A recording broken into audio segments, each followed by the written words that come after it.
The smallest things are often the ones that hide the most powerful secrets of the universe. This might sound like a poetic metaphor, but it holds an ancient truth, a truth that has crossed entire civilizations, kept in silence, hidden in plain sight. We live in an age that worships the grand, the instant, the loud, the glittering. But the ancients knew something the modern world has forgotten. It's always the subtle that holds the real power. And it's within this invisible realm that a small treasure is hidden. A dark, discreet, seemingly ordinary bud, yet it carries within itself a vibrational code capable of purifying and protecting the human energy field. Its name is clove.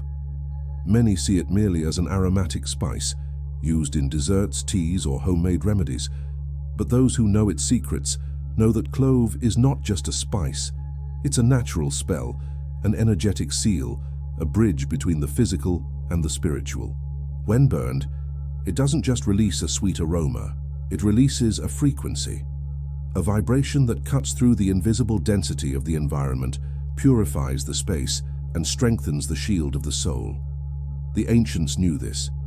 They knew that simply lighting a clove could dissolve envy, seal a space, or drive away dense entities that feed on disharmony. That's why it was used in rites of passage, in moments of transition, mourning, and deep transformation. Clove was a silent guardian, a spiritual sentinel capable of cleansing both the air and the heart at once. But there's something even more enigmatic, guarded only by the oldest esoteric traditions, a secret passed down quietly between masters and initiates. If the clove is burned on a Saturday, something special happens. Saturday is the day ruled by Saturn, the planet of time, karma, and justice. And on this day, the fire of the clove activates a unique vibrational code, the power to break the energy of hidden criticism. You know those whispered words when you're not around? Those sideways glances you can feel but can't see? Those silent judgments that seem to pierce you like invisible blades?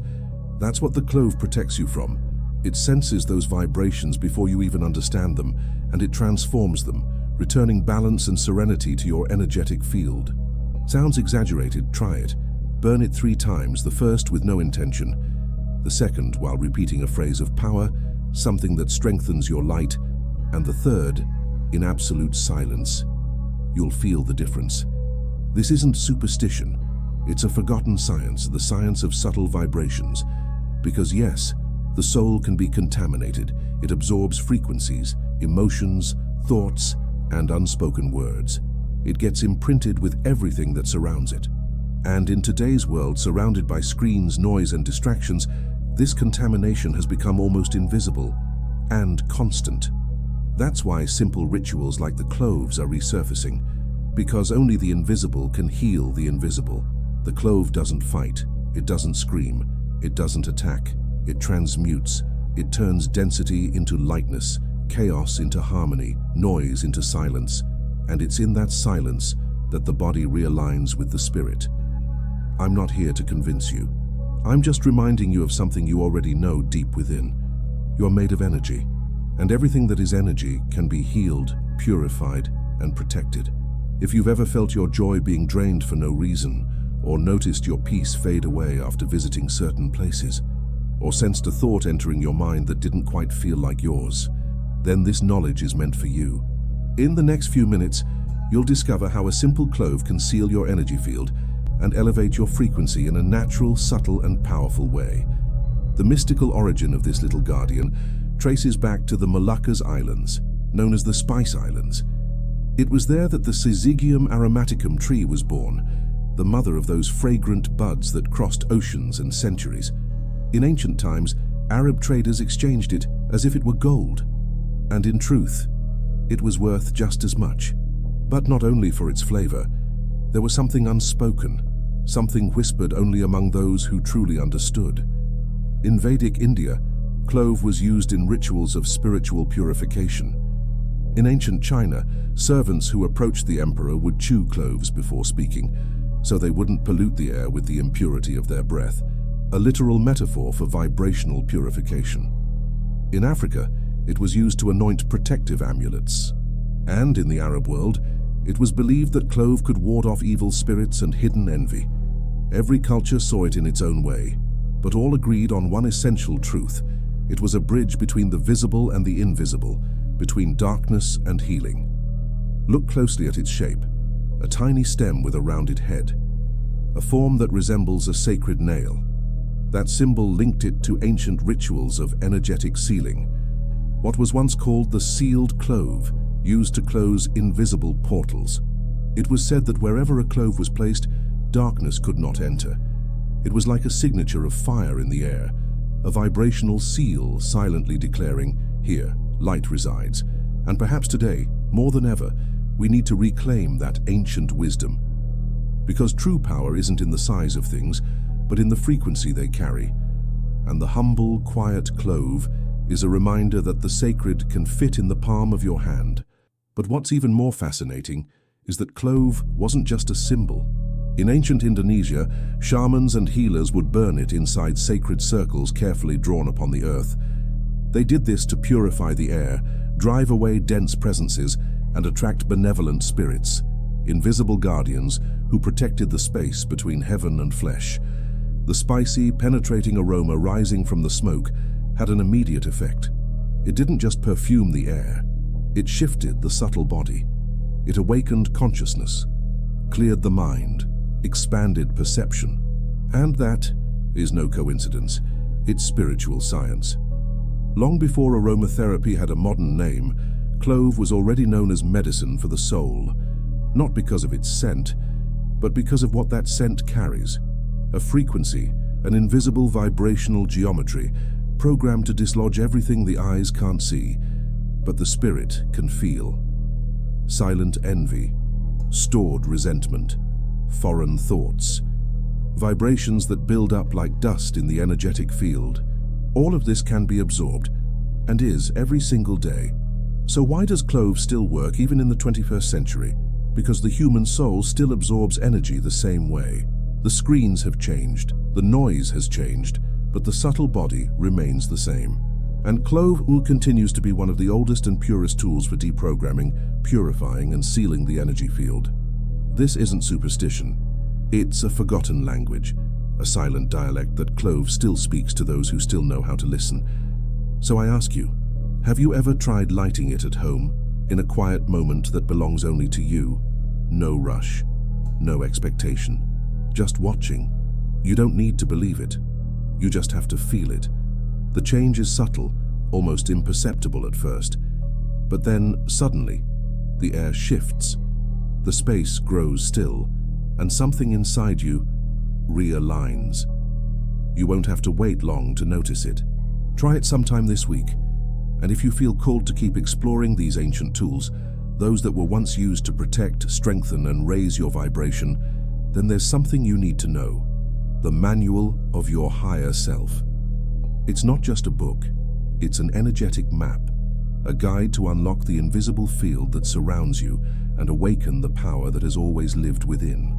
Inside, you'll learn how to reprogram your vibration, shield your energy from external influences, and activate forgotten codes, the same ones ancient masters once used to manifest health, prosperity, and spiritual protection. If something within you feels ready to change, if there's a quiet voice whispering that it's time to stop carrying the invisible weight of the world, then this is your calling. Click the first pinned comment below. This manual is the next step in your journey. Your higher self is already calling, and what you'll discover there won't be forgotten anytime soon. Now, pay attention, because what comes next is one of the most subtle and most powerful revelations: the spiritual power of scent and the hidden vibration of clove. When you light a simple dark clove bud, you're not just perfuming the air, you're invoking a frequency. The rising smoke carries an invisible geometry, an energetic language that communicates directly with the vibrational field of the space and with everyone who breathes that air. But how is that possible? Quantum science is slowly beginning to confirm what the ancients have always known. Scents aren't just smells, they are waves of information, subtle frequencies that enter through the nose, reach the brain, and from there, reprogram both the mind and the energetic body. Eugenol, the main chemical compound found in clove, is known in medicine for its anesthetic and antimicrobial properties. But what few people talk about is how it acts directly on the limbic system. the emotional center of the brain, which means clove doesn't just purify the air, it purifies memories, ancient memories, of pain, of abandonment, of deep disappointments that keep vibrating even when we believe we've already healed them. That's why when clove burns, some people feel an inexplicable wave of nostalgia, others such a profound peace that tears come without warning, and some simply cry, without knowing why. It's not weakness, it's release. It's the soul exhaling what the body no longer needs to carry. Spiritually, the ancients used to say that clove breaks down astral larvae, dense forms of thought and emotion that cling to the energetic field like vibrational parasites. When clove burns, it dissolves them, transmutes them into light, and the space begins to breathe again. Because deep down, clove is not just an aroma, it's a vibrational portal, a reminder that true healing doesn't happen only in the body, but in the invisible energy that the body holds. And perhaps without even realizing it, you've already been called to awaken that memory, to reactivate that lost language between fragrance and the sacred, to recognize within the simple act of lighting a clove the power to transform vibration into consciousness, and consciousness into light. The smoke rises in slow spirals, like a white serpent dancing between invisible worlds. It ascends, swirls, and begins to deactivate ancient codes, emotional fragments trapped in the air and within you. Each particle of smoke is like a small ray of light, burning through density, dissolving old memories and opening space for the new to enter. And perhaps that's why so many people feel immediate relief when they burn it. The air seems lighter, and it truly is, because the frequency of the environment changes, silently, deeply, from the inside out. But there's something even more fascinating. This vibration doesn't just work outside of you, it awakens within. Clove activates the higher centers of consciousness, lifting the mental and spiritual fields into a state of clarity and presence. That's why many people use it before meditating, channeling, or praying. It's not just an aroma, it's a psychic capsule of protection, enveloping the practitioner and preparing them to access more subtle dimensions of perception. So if you've been feeling energy attacks, intrusive thoughts, heavy dreams, or a restlessness you can't explain, burn clove, not as superstition, but as an act of awareness. Observe, feel, let the energy speak for itself. Because sometimes when you light a single clove, you're not just cleansing your surroundings, you're cleansing the invisible frequencies that live within you. This small dark bud is an ancestral tool capable of purifying objects, spaces, and even emotional bonds. Inherited jewelry, new homes, places of conflict or pain, everything holds imprints, and clove knows how to release those memories as if blowing the dust off the past. It's a code of light disguised as a spice, a vibrational key that opens, clears, and seals the energetic field. And the more awareness you bring to this act, the more powerful it becomes. Because in the end, it's not the smoke that heals, it's your intention, united with the sacred geometry of clove, that activates the invisible field. And remember, not every scent awakens. Some scents make the soul fall asleep. But clove awakens. If your home feels heavy, if your mind won't quiet down, if something unseen seems to drain your energy, try a simple ritual. Burn clove for 3 days in a row. Watch the air change, the atmosphere adjust, your body soften and relax. The transformation is subtle but real. And if you wish to go deeper, I can guide you through a complete ritual, combining the power of clove with sacred geometry. Leave a comment below, because here we deprogram the soul with fire. Now pay close attention, because there's a secret few truly know. There's one day when the power of clove intensifies. That day is Saturday.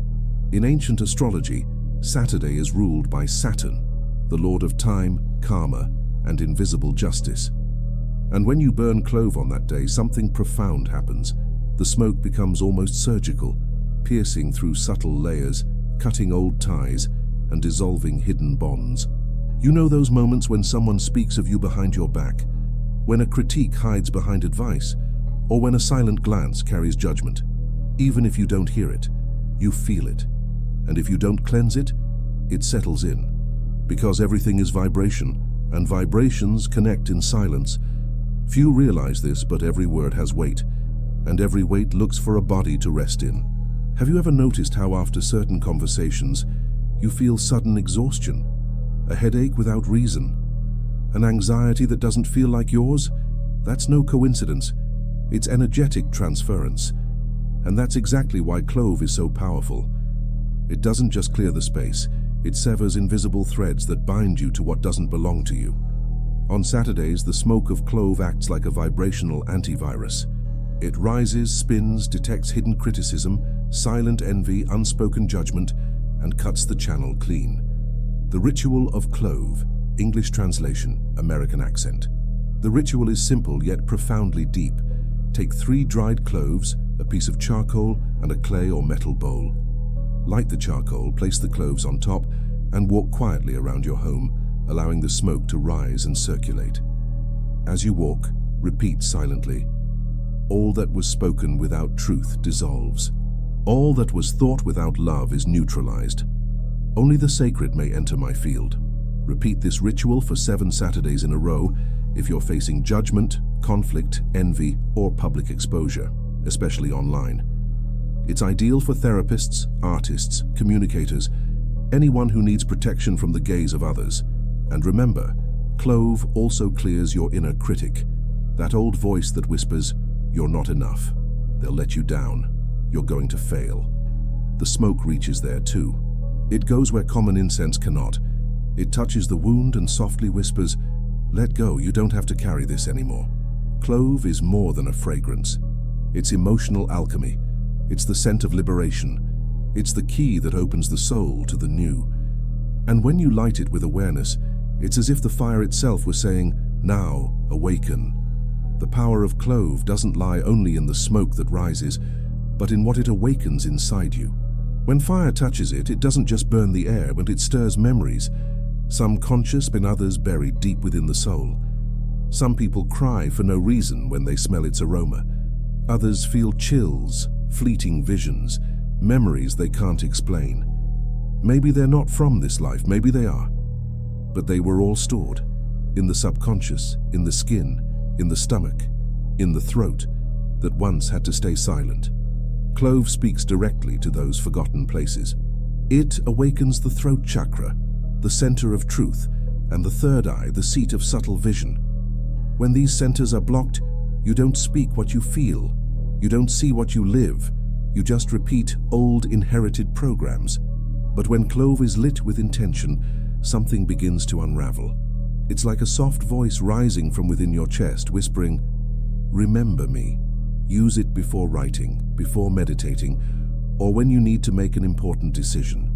Burn it during grief, separation, or moments of existential pain. Clove doesn't speak, but it accompanies.